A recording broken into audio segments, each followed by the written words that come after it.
কি আম? বাড়ি বাড়িপুল।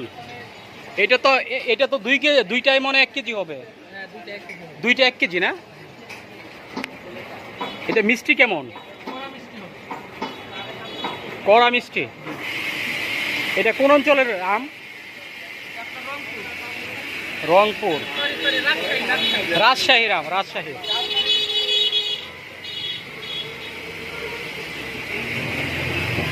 প্রিয় দর্শক, এই আমরা যে আমটি দেখছি এই আমটি বেশ বড় সড়ো আম। এই যে দেখেন কালারটা, আমরা এই যে একটা কালার, এই যে দেখেন খুব সুন্দর একটি কালার।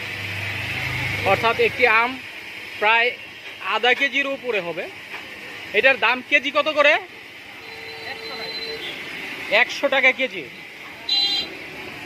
এটা কি ফরমালিন দেওয়া আছে আপনার মনে হয়?